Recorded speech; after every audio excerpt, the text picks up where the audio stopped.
إن الحمد لله نحمده ونستعينه ونستغفره ونؤمن به ونتوكل عليه ونعوذ بالله من شرور أنفسنا ومن سيئات أعمالنا من يهده الله فلا مضل له ومن يضلله فلا هادي له ونشهد أن لا إله إلا الله وحده لا شريك له ونشهد أن محمدا عبده ورسوله أرسله بالحق بشيرا ونذيرا وداعيا إلى الله بإذنه وسراجا منيرا أما بعد فقد قال الله تبارك وتعالى في القرآن العظيم وبالفرقان المجيد بعد أعوذ بالله من الشيطان الرجيم بفضل بسم الله الرحمن الرحيم يا أيها الذين آمنوا كتب عليكم الصيام كما كتب على الذين من قبلكم لعلكم تتقون صدق الله العظيم وصدق رسوله النبي الكريم ونحن على ذلك من الشاهدين والشاكرين وقال رسول الله صلى الله عليه وسلم كل عمل ابن آدم له إلا الصيام فإنه لي وأنا أجزي به أو كما قال صلى الله عليه وسلم எல்லா புகழும் புகழ்ச்சியும் நம்ம எல்லா முஸ்லிம்களாக முஃமினாக படைத்து மேலும் கண்மணி நாயகம் ரசூலுல்லாஹி ஸல்லல்லாஹு அலைஹி வஸல்லம் அன்னவர்களின் உம்மத்திலே ஒரு அங்கத்தினராக ஒருவராக ஆக்கினானே. அப்படிப்பட்ட அல்லாஹ்விற்கு அனைத்து புகழும் உண்டாகட்டுமாக. அல்ஹம்துலில்லாஹ் அல்ஹம்துலில்லாஹ். அவனுடைய சாந்தியும் சமாதானமும் அளவற்ற கருணையும் கிருபையும் எம்பெருமானார் முஹம்மது முஸ்தபா ரசூலை கரீம் ஸல்லல்லாஹு அலைஹி வஸல்லம் அன்னவர்களின் மீதும் அன்னவர்களின் வாழ்க்கையை அடைத்திரலாமல் அப்படியே பின்பற்றி வாழ்ந்த உத்தம சத்திய சஹாபாக்கள், தாபிஈன்கள், தாபிஈன்கள், வலிமார்கள், இறைநேச செல்வர்கள், சாலிஹான நல்லடியார்கள், குறிப்பாக இந்த அவையில் அமர்ந்திருக்கின்ற நம் அனைவர்களின் மீதும் இன்னும் வர இருக்கின்ற ஊரார்கள், ஜமாத்தினர்கள் அனைவர்களின் மீதும் அல்லாஹ்வினுடைய சாந்தியும் சமாதானமும் அளவற்ற கருணையும் கிருபையும் என்றென்றும் நிலவட்டுமாக. ஆமீன் ஆமீன் யா ரப்பல் ஆலமீன். அன்பிற்கினிய அல்லாஹ்வின் நல்லடியார்களே, ரமலான் மாதத்தினுடைய முதலாவது ஜும்ஆவிலே அல்லாஹ்வை வணங்கி வழிபடுவதற்காக அவனுக்கு பிடித்தமான ஒரு இடத்திலே நாம் எல்லாம் ஒன்று கூடியிருக்கின்றோம். அல்ஹம்துலில்லாஹ் அல்ஹம்துலில்லாஹ். இதுபோல் எல்லா நாட்களும் அவனை வணங்கி வழிபடுகின்ற நல்லடியார்களாகவும் அவன் எதையெல்லாம் செய்யும்படி நமக்கு உத்தரவிட்டானோ அனைத்து விதமான நற்காரியங்களை செய்கின்ற நல்லவர்களாகவும் அவன் எதையெல்லாம் இன்னும் தவிர்த்திருக்கும்படி நமக்கு உத்தரவிட்டானோ அனைத்து விதமான தீய காரியங்களிலிருந்தும் ஹராமான காரியங்களிலிருந்தும் தவிர்த்தவர்களாகவும் இந்த ரமலான் மாதம் முழுவதும் அவனை முழுமையாக வணங்கி வழிபடுகின்ற நல்லடியார்களாகவும் நோன்பை பரிபூர்ணமாக நிறைவேற்றுகின்றவர்களாகவும் இந்த ரமலான் மாதத்தினுடைய இரவிலே முழுமையாக நின்று அமல் செய்யக்கூடிய பாக்கியத்தையும் வல்லோன் அல்லாஹ் நம் அனைவருக்கும் தந்தல் புரிவானாக. ஆமீன் ஆமீன் யா ரப்பல் ஆலமீன். அன்பிற்கினிய அல்லாஹ்வின் நல்லடியார்களே, இரண்டாவது நோன்பை நோற்றவர்களாக நாம் இந்த அவையிலே அமர்ந்திருக்கின்றோம். அல்லாஹ் ஜல்ல ஷானஹு தஆலா நோன்பை குறித்து தன்னுடைய திருமறையில பேசுகின்ற பொழுது ஒரு இடத்துல அல்லாஹ் இப்படி சொல்லுவான், யா அய்யுஹல்லதீன ஆமனூ குதிப அலைக்குமுஸ் ஸியாம் கமா குதிப அலல் லதீன மின் கப்லிக்கும் லஅல்லகும் தத்தகூன். ஈமான் கொண்டவர்களே, குதிப அலைக்குமுஸ் ஸியாம், உங்களின் மீது நோன்பு கடமையாக ஆக்கப்பட்டிருக்கின்றது. கமா குதிப அலல் லதீன மின் கப்லிக்கும் லஅல்லகும் தத்தகூன், உங்களுக்கு முன்னால் இருந்த உம்மத்தார்களுக்கு எப்படி நாம் நோன்பை கடமையாக ஆக்கினோமோ அதுபோல உங்களின் மீதும் நோன்பு கடமையாக ஆக்கப்பட்டிருக்கின்றது. லஅல்லகும் தத்தகூன், எதற்காக என்று சொன்னால், நீங்கள் இறையச்சமுடையவர்களாக, தக்வாவுடையவர்களாக, அல்லாஹ்வை பயந்து வழிபடுகின்ற நன்றடியார்களாக ஆகுவதற்காக என்பதாக அல்லாஹ் திருமறையிலே சொல்லி காட்டுகின்றான். அன்பிற்கினிய அல்லாஹ்வின் நல்லடியார்களே, இந்த நோன்பை குறித்து ரமலானிலே அதற்காக மார்க்கம் என்னென்ன நன்மைகளை சொல்லி தருகின்றது என்பதையெல்லாம் இந்த அவையிலே நாம் கொஞ்சம் சிந்தித்து பார்க்க கடமைப்பட்டிருக்கின்றோம். ஏனென்று சொன்னால், மார்க்கத்திலே எத்தனையோ அமல்களை இஸ்லாம் நமக்கு சொல்லித் தருகின்றது. ஏராளமான அமல்களை நாம் செய்கின்றோம்.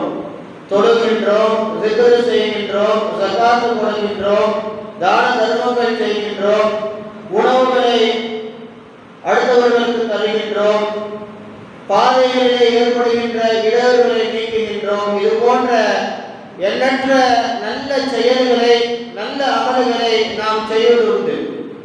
ஆனால் நோன்பிற்கு இந்த மார்க்கம் சொல்லித் தருகின்ற நன்மைகள் என்பது அது தனித்துவமானது என்பதாக பெருமானார் ஸல்லல்லாஹு அலைஹி வஸல்லம் அவர்கள் சொல்லித் தருகின்றார்கள். அன்பிற்கினிய அல்லாஹ்வின் நல்லடியார்களே, அபூ உமாமா என்கின்ற ஒரு சஹாபி அருமை நாயகம் ரசூலுல்லாஹி ஸல்லல்லாஹு அலைஹி வஸல்லம் அவர்களிடத்திலே அவர்கள் கேட்பார்கள், யா ரசூலல்லாஹ், அமல்களிலேயே அல்லாஹ்விற்கு உகந்த ஒரு அமலை எனக்கு கற்றுத்தாருங்கள். அல்லாஹ் ஏவிய அமல்களிலே அல்லாஹ்விற்கு பிடித்தமான ஒரு அமலை எனக்கு சொல்லித்தாருங்கள் யா ரசூலல்லாஹ் என்பதாக பெருமானாரிடத்திலே அந்த சஹாபி கேட்கின்ற பொழுது அருமை நாயகம் ரசூலுல்லாஹி ஸல்லல்லாஹு அலைஹி வஸல்லம் அவர்கள் சொல்லித் தருவார்கள், நீங்கள் நோன்பை நோருங்கள். இந்த நோன்பிற்கு நிகராக எந்த ஒரு வணக்கமும் இல்லை என்பதாக பெருமானார் ஸல்லல்லாஹு அலைஹி வஸல்லம் அவர்கள் சொல்லுவார்கள். இன்றைய அல்லாஹ்வின் நல்லடியார்களே, நோன்பிற்கு நிகராக தொழுகையோ எந்த ஒரு அமலையும் பெருமானார் அதற்கு நிகராக அருமை நாயகம் சொல்லித் தரவில்லை. அந்த அளவிற்கு ஏற்றமான ஒரு அமலாக இந்த நோன்பு இருக்கின்றது. இதற்கான கூலியை நாம் யோசிக்கின்ற பொழுதும் இதற்கான கூலிகள் என்பதை அருமை நாயகம் சொல்லுவார்கள். பெருமானார் இப்படி ஒரு ஹதீஸிலே சொல்லுவார்கள், குல்லு அமலின் இப்னி ஆதம லஹு, ஆதமுடைய மக்கள் செய்கின்ற அனைத்து அமல்களுக்கும் அதற்கான நன்மைகளை அவர்கள் செய்வதன் மூலமாக அவர்கள் அடைந்து கொள்ளுகின்றார்கள். இல்ல சியாம், நோன்பை தவிர என்பதாக பெருமானார் சொல்லுவார்கள். சொல்லிவிட்டு அதற்கு கூடிய அருமை நாயகம் சொல்லுகின்ற பொழுது அதற்கு கூலி என்பவன் அல்லாஹ், அவனே அதற்கான கூலியாக இருக்கின்றான் என்பதாக அருமை நாயகம் சொல்லுவார். அன்பிற்கினிய அல்லாஹ்வின் நல்லடியார்களே, நாம் சிந்தித்து பார்க்க வேண்டும். ஏற்றமான அமலாய் அல்லாஹ் பெருமானார் நோன்பை வைத்திருக்கின்றார்கள்.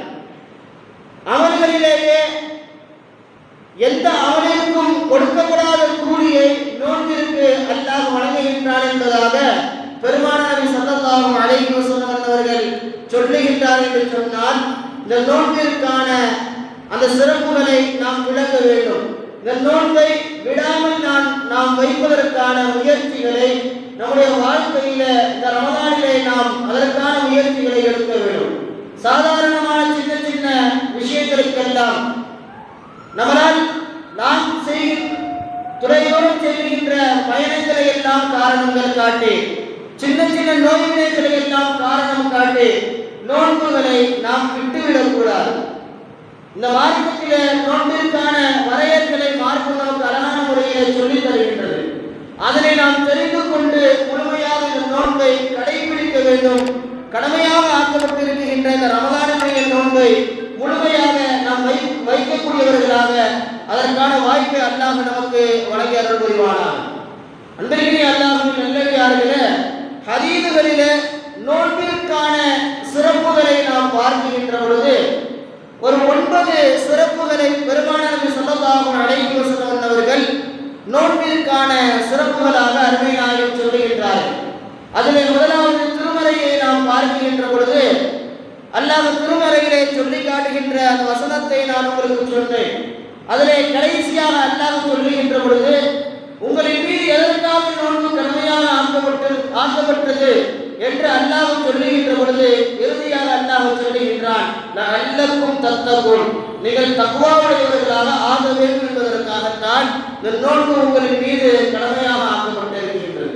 நாம் வாழ்க்கையிலே எண்ணுவது உண்டு, நான் அல்லாஹ்விற்கு பிடித்தமானவனாக, அல்லாஹ் விரும்பக்கூடிய ஒரு மனிதனாக, நாளை மறுமையிலே அல்லாஹ்வினுடைய திருப்பொருத்தத்தை அடைந்து கொள்ளுகின்ற ஒரு மனிதனாக நாம் ஆக வேண்டும் என்பதாக நாம் ஆசைப்படுகின்றோம். ஆனால் அந்த ஆசைகளுக்கு முன்னுதாரணமாக நம்மிடத்தில் இருக்க வேண்டிய முக்கியமான ஒரு அம்சம் இறையச்சம் என்பது. அல்லாஹ்வின் மீது உள்ள அந்த இறையச்சம் என்பது, இன்று இறையச்சம் என்று சொன்னால் அல்லாஹ்வை பயப்படுவது என்பதாக நாம் விளங்கி வைத்திருக்கின்றோம். அதுவல்ல இறையச்சம். அல்லாஹ் பார்க்கின்றான், அல்லாஹ் நமக்கு வேதனையை தருவான், நாளை மறுமையிலே வேதனை உண்டு, இப்படி பயந்து கொள்வதில் இருப்பதல்ல இறையச்சம் என்பது. அருமை சஹாபாக்கள், மார்க்க வல்லுநர்கள், தஃசீர்கள் அழகாக சொல்லி தருகின்றார்கள். இறையச்சத்திற்கு சொல்லுகின்ற பொழுது முக்கியமான ஒரு அம்சத்தை எழுதுவார்கள். இறையச்சம் என்பது அல்லாஹ் ஏவியதை முழுமையாக ஏற்று நடப்பது.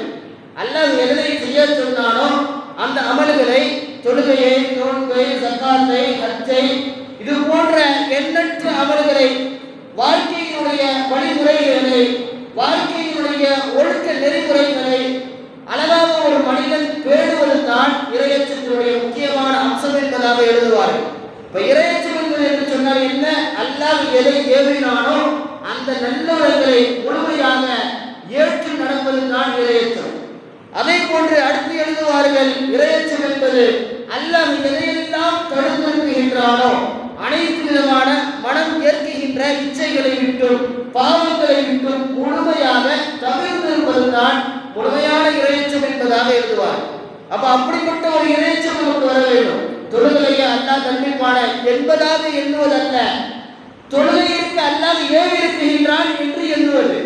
தொழுகைக்கு போகவில்லை என்று சொன்னால் நாளை மறுமையில் தண்டனை கிடைக்கும் என்பது பயப்படுவதல்ல, தொழுகைக்கு செல்ல வேண்டும் என்பதாக அல்லாஹ் ஏவிருக்கின்றான், அந்த நேரத்தில் சரியான முறையில் நாம் தொழ வேண்டும் என்பதாக அதற்கான நேரங்களை ஒதுக்கி அந்த அமலிலே நம்முடைய சிந்தனையை செலுத்துவதுதான் முழுமையான இறையச்சம் என்பதை மார்க்கம் நமக்கு சொல்லித் தருகின்றது.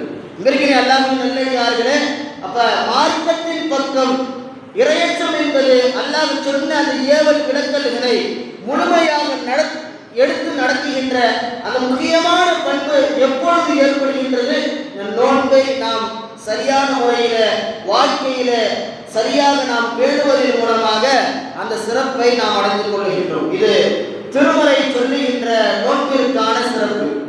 இரண்டாவது சிறப்பு, அருமை நாயகம் ரசூலுல்லாஹி ஸல்லல்லாஹு அலைஹி வஸல்லம் அவர்கள் அழகாக இப்படி சொல்லுவார்கள், ஒரு மனிதன் தன்னுடைய குடும்பத்தார்களின் மீது, மனைவி மக்கள் பிள்ளைகளின் மீது அன்பு கடந்த பாசம் வைத்திருக்கின்றான். அதே போன்று தன்னுடைய சொத்துக்கள் மீது அதிகமான பாசம் வைத்திருக்கின்றான்.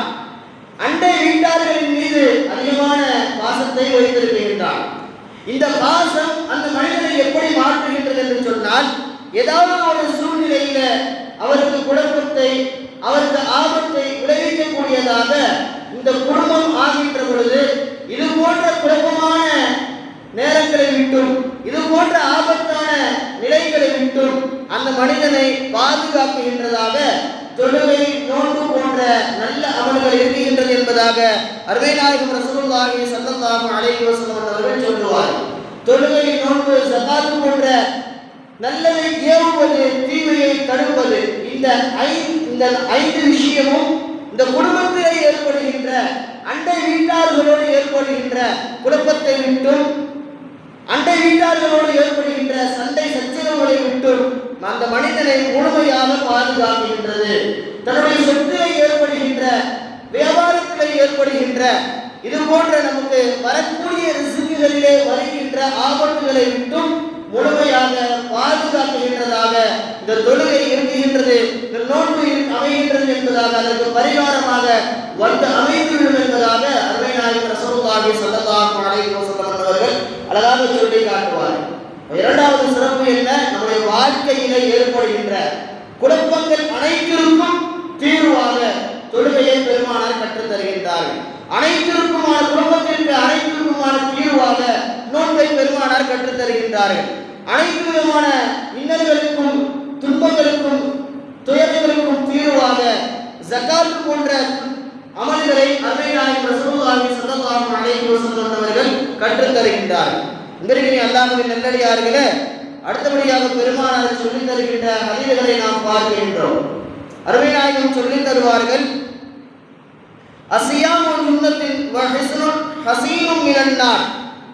எந்த ஒரு மனிதர் நோன்பை முழுமையாக வைக்கின்றாரோ அவருக்கு அருமை நாயகம் சொல்லித் தருகின்றார்கள், நாளை மறுமையில நரகத்தை விட்டும் அந்த நோன்பு அவரை பாதுகாக்கின்ற கேடயமாக வந்து அமைந்துவிடுகின்றது என்பதாக பெருமானார் சொல்லுவார்கள். நரகத்திற்கு நம்மை செல்ல விடாமல் நம்மை பாதுகாக்குகின்ற, நாளை சொர்க்கத்திற்கு நம்மை அனுப்புகின்ற முக்கியமான கேடயமாக, இந்த கேடயம் என்று சொன்னால் பாதுகாப்பு அல்ல. போர்களுக்கு சென்றால் கேடயம் வைத்திருப்பார்கள், அம்புகள் நம்ம மீது படாமல் தடுத்துக் கொள்வதற்கான தடுப்பு சுவரை போன்ற அந்த ஆயுதம் இருக்கின்றது அல்லவா, அதற்கு பேர் தான் கேடயம் என்பதாக சொல்லுவார்கள். இப்ப கேடயம் என்று சொன்னால் நாளை மறுமையில இந்த நோன்பு எப்படி நமக்கு வரும்? நம்மை நரகத்தின் பக்கம் செல்ல விடாமல் பாதுகாக்குகின்ற தடுப்பு சுவர்களாக, தடுப்பு கேடயங்களாக அல்லாஹ்வுக்கு மத்தியிலே வந்து நிற்கும் என்பதாக அருமை நாயகம் ரசூலுல்லாஹி ஸல்லல்லாஹு அலைஹி வஸல்லம் அவர்கள் அழகாக சொல்லித் தருகின்றார்கள். இந்த ஹதீஸிற்கு ஹதீஸுடைய முஃபஸ்ஸிரீன்களிலே ஒருவர் இப்னு அரபி ரஹ்மத்துல்லாஹ் ஒரு அழகாக சொல்லுவார்கள், கேடயம் என்று சொன்னால் என்ன என்பதாக சொல்லுகின்ற பொழுது, எந்த ஒரு மனிதர் இவ்வுலகிலே தன்னுடைய இச்சைகளை விட்டும், தன்னுடைய ஆசை வாசங்களை, உலகத்தினுடைய ஆசை வாசத்தை விட்டும் தவிர்ந்தவராய், அல்லாஹ்விற்கு முழுமையாக கட்டுப்பட்டவராய் நோன்பு நோற்பாரோ அவருக்குத்தான் இது போன்ற சிறப்பு ஏற்படும் என்பதாக இந்த கேடயத்திற்கு விளக்கம் அளிப்பார்கள். அல்லாஹ்வின் நல்லடியார்களே, நாம் சிந்திக்க வேண்டும், நம்முடைய நோன்பிலே நாம் எப்படி இருக்க வேண்டும் என்கின்ற செய்தியை சொல்லித் தருகின்றார்கள். நாம் நோன்பு வைத்துவிட்டு டிவிகளையோ அல்லது ஏதாவது ஒரு உலக விஷயத்திலே ஈடுபடக்கூடாது. உலக விஷயத்திலே ஈடுபடாமல் மார்க்க விஷயத்துல நம்மால் முடிந்த அளவிற்கு நம்முடைய மன இச்சையை கட்டுப்படுத்த வேண்டும். கட்டுப்படுத்தி முழுமையாக அந்த நோன்பை நோக்குகின்ற பொழுது அதற்கான அந்த நோன்பிற்கான கூலியாக அந்த நோன்பு நாளை மறுமையில நரகத்திலிருந்து நம்மை பாதுகாக்கின்ற கேடயமாக வந்து அமையும் என்பதாக அருமை நாயகம் ரசூலுல்லாஹி ஸல்லல்லாஹு அலைஹி வஸல்லம் அவர்கள் அழகாக சொல்லித் தருகின்றார்கள். அடுத்ததாக பெருமானார் சொல்லித் தருவார்கள், அருமை நாயகம் அழகாக சொல்லுவார்கள், நாளை மறுமையில சொர்க்கத்தில 8 விதமான சொர்க்கத்தினுடைய வாசல்கள் இருக்கின்றது. அருமை நாயகம் சொல்லுவார்கள், ஃபில் ஜன்னதி ஸமானியத் அப்வாப், 8 விதமான சொர்க்க வாசல்கள் இருக்கின்றது. ஃபீஹா பாபுன் யுஸம்மா அர்-ரய்யான், அதிலே ஒரு வாசலுக்கு ரய்யான் என்று பெயர் சூட்டப்பட்டிருக்கின்றது. ஒரு வாசலுக்கு, சொர்க்கத்தினுடைய ஒரு வாசலுக்கு ரய்யான் என்பதாக பெயர் சூட்டப்பட்டிருக்கின்றது. லா யதுகுலுஹு இல்லா ஸாயிமூன், அந்த வாசலிலே நோன்பாளிகளை தவிர வேறு எவரும் நுழைய முடியாது என்பதாக அருமை நாயகம் ரசூலுல்லாஹி ஸல்லல்லாஹு அலைஹி வஸல்லம் அவர்கள் சொல்லுவார். அன்பிற்குரிய அல்லாஹ்வின் நல்லடியார்களே, நாளை சொர்க்கத்திற்கு நோன்பாளிகள் செல்லுகின்ற ஒரு தனி சொர்க்கத்தினுடைய பாதையை அல்லாஹ் ஏற்படுத்தியிருக்கின்றான். அந்த பாதையிற்கு பெயர், அந்த சொர்க்கத்திற்கான பெயர் அர்-ரய்யான், அந்த பாதையினுடைய பெயர். அந்த பாதையில் யார் செல்லுவார்? தொழுகையால் செல்ல முடியாது, ஜகாத் கொடுத்தவர் செல்ல முடியாது, எந்த நற்காரியத்தை செய்தவரும் அதிலே செல்ல முடியாது. நோன்பாளிகளை தவிர, நோன்பாளிகள் மாத்திரம்தான் அந்த வாசலிலே செல்லுவார்கள். அல்லாஹ் மறுமையில கேள்வி எழுப்புவான், நோன்பாளிகள் எல்லாம் யார் யார் நோன்பாளிகளாக இருக்கின்றீர்கள், எந்திரிங்கள், நோன்பை முழுமையாக நிறைவேற்றியவர்கள் எந்திரிங்கள் என்பதாக அல்லாஹ் கூறுவான். நோன்பாளிகள் எழுந்திருப்பார்கள். அல்லாஹ் சொல்லுவான், இந்த ரய்யான் என்கின்ற பாதையில நீங்கள் சொர்க்கத்தில் உள்ளே நுழையுங்கள் என்பதாக அருமை நாயகம் மற்றொரு ஹதீஸிலே இப்படி ரய்யான் என்கின்ற அந்த வாசலிலே, அந்த சொர்க்கத்தினுடைய வாசலிலே செல்லுகின்ற வாக்கியத்தை பெற்றுத்தரக்கூடிய முக்கியமான அமலாய் நோன்பு இருக்கின்றது. அதே போன்று அருமை நாயகம் அடுத்த ஒரு ஹதீஸை சொல்லுவார்கள். நோன்பிற்கு கூலியாக பெருமானார் சொல்லுகின்ற செய்திகளில் முக்கியமான ஒரு அம்சம், பாவ மன்னிப்பை மனிதன் பெறுகின்றான். இந்த நோன்பின் மூலமாக பாவ மன்னிப்பை முழுமையாக நாம் அடைந்து கொள்ளுகின்றோம் என்பதாக பெருமானார் சொல்லுவார்கள். திருமறையிலே அல்லாஹ் ஒரு வசனத்திலே இப்படி சொல்லுவான், இன்னல் முஸ்லிமீன வல் முஸ்லிமாத் வல் முஃமினீன வல் முஃமினாத் வல் கானிதீன வல் கானிதாத் வஸ் சாதிகீன வஸ் சாதிகாத் வஸ் சாபிரீன வஸ் சாபிராத் வல் காஷிரீன வல் காஷியாத் வல் முத்தசத்திகீன வல் முத்தசத்திகாத் والصائمين والصائمات والحافظين فروجهم والحافظات والذاكرين الله كثيرا والذاكرات أعد الله لهم مغفرة أجرا عظيما. முஸ்லிமான ஆண்கள் பெண்கள், முஸ்லிமான முஃமினான ஆண்கள் பெண்கள், அல்லாஹ்விற்கு முழுமையாக வழிபட்ட ஆண்கள் பெண்கள், உண்மையாளர்களான ஆண்கள் பெண்கள், அதே போன்று பொறுமையாளர்களான ஆண்கள் பெண்கள், நோன்பு நோற்ற ஆண்கள் பெண்கள், தர்மங்களை அதிகமாக செய்த ஆண்கள் பெண்கள், அல்லாஹ்விற்கு பயந்து வாழ்ந்த இறையச்சமுடைய ஆண்கள் பெண்கள், தன்னுடைய மர்மஸ்தானத்தை, தன்னுடைய மறைவிடத்தை நல்ல முறையில் மறைத்து வாழ்ந்த ஆண்கள் பெண்கள், அல்லாஹ்வை அதிகமாக திக்ர் செய்த, நினைவு கூர்ந்த ஆண்கள் பெண்கள் அனைவர்களுக்கும் அத்தல்லாஹுவும் மகஃபிரத்தன் அஜ்ரன் அஸீமா, அல்லாஹ் தஆலா முழுமையான மகத்தான அதிகமான பாவ மன்னிப்பை அல்லாஹ் வழங்குகின்றான் என்பதாக திருமறையிலே அல்லாஹ் சொல்லி காட்டுவான். பெருமானார் இப்படி சொல்லுவார்கள், மன்காம ரமலான ஈமானன் வ இஹ்திசாபா குஃபிர லஹு மா தகத்தம மின் தம்பிஹி. யார் ரமலானுடைய மாதத்தினுடைய இரவிலே முழுமையாக நின்று வணங்கினாரோ அவருக்கு நன்மையை எதிர்பார்த்தவராக, அல்லாஹ்வின் மீது ஈமான் கொண்டவராக இரவிலே நின்று வணங்கக்கூடியவர்களுக்கு குஃபிர லஹு மா தகத்தம மின் தம்பிஹி, அவருடைய முந்திய பாவங்கள் அனைத்தும் மன்னிக்கப்படுகின்றது என்பதாக அருமை நாயகம் அழகாக சொல்லித் தருவார். பாவங்கள் மன்னிக்கப்படுகின்றன. பாவங்கள் மன்னிக்கப்படுகின்ற ஒரு நற்செய்தியை அல்லாஹ் நோன்பின் மூலமாக அல்லாஹ் வழங்குகின்றான். அடுத்து 2 செய்திகளை சொல்லி நான் முடிக்கின்றேன். அருமை நாயகம் சொல்லுவார்கள், நாளை மறுமையிலே குர்ஆனும் இந்த நோன்பும் அவர்களுக்காக பரிந்துரை செய்யும். நோன்பு அல்லாஹ்விடத்தில் இப்படி சொல்லும், யா அல்லாஹ், பகலிலே அவன் நோன்பு நோற்றான், எனக்காக வேண்டி, உன்னுடைய பொருத்தத்திற்காக வேண்டி அவன் பகலுடைய நேரத்திலே தன்னுடைய உணவை கட்டுப்படுத்திக் கொண்டான், தண்ணீரை கட்டுப்படுத்தி தாகத்தோடு இருந்தான், அமல் செய்து கொண்டு இருந்தான். எனவே அவனுக்காக நான் பரிந்துரை செய்கின்றேன், அவனுடைய சொர்க்கத்தின் பக்கம் அனுப்பு என்பதாக நோன்பு வந்து சொல்லும் என்பதாக பெருமானார் சொன்னார். அடுத்து சொன்னார்கள், அதே போன்று குர்ஆன் வரும். குர்ஆன் இப்படி சொல்லும், யா அல்லாஹ், இரவு நேரத்திலே என்னை அதிகமாக ஓதி வணங்கினான், இவன் அதிகமாக ஓதிக்கொண்டே இருந்தான், எனவே அவனுக்காக நான் பரிந்துரை செய்கின்றேன், என்னுடைய பரிந்துரையை ஏற்று அவனுக்கு சொர்க்கத்தை அவனுக்கு கொடு என்பதாக குர்ஆன் வந்து ரப்பிடத்திலே சொல்லும் என்பதாக அருமை நாயகம் ரசூலுல்லாஹி ஸல்லல்லாஹு அலைஹி வஸல்லம் அவர்கள் சொன்னார். அப்ப நாளை மறுமையில நம்மை சொர்க்கத்திற்கு, இதற்கு முன்னால் ஒரு ஹதீஸ் சொன்னேன், நரகத்திலிருந்து பாதுகாப்பதற்கு இது வந்து நிற்கும். அதே போன்று ஷஃபாஅத்தாக நாம் சொர்க்கத்திற்கு நுழைவதற்கான ஷஃபாஅத்தாக இந்த திருமறையும் நோன்பும் வந்து நிற்கும் என்பதாக பெருமானார் சொன்னார்கள். அருமை நாயகம் ரசூலுல்லாஹி ஸல்லல்லாஹு அலைஹி வஸல்லம் அவர்கள் கடைசியாக இப்படி சொல்லுவார்கள், குல்லு அமலின் ஆதம லஹு இல்ல ஸியாமின் வ அன அஜ்ஸி ஃபஇன்னஹு லீ வ அன அஜ்ஸி பிஹி. இதுதான் நாம் நோன்பிலே பார்க்கின்ற முக்கியமான, அந்த நோன்பிற்கு கிடைக்கப்படுகின்ற முழுமையான அமல் என்று நாம் பார்க்கின்றோம். இவர்களே அல்லாஹ்வின் நல்லடியார்கள் பெருமானார் சொல்லுவார்கள், நான் பயானுடைய ஆரம்பத்திலே சொன்னேன், அனைத்து ஆத்மீய மக்கள் அனைவர்களும் செய்யக்கூடிய அனைத்து அமல்களுக்கும் அவர்களுக்கு கூலி கொடுக்கப்படுகின்றது.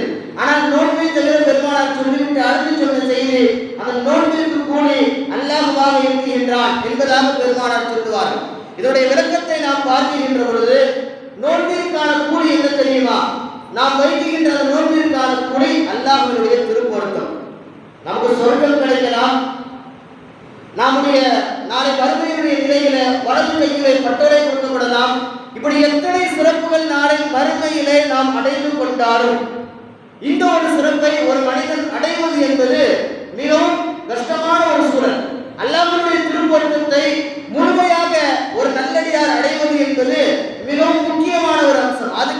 முடிந்தது என்று சொன்னால் அருமை சஹாபாக்கள் இப்படி சொல்லுகின்ற சில சஹாபாக்கள் உண்டு.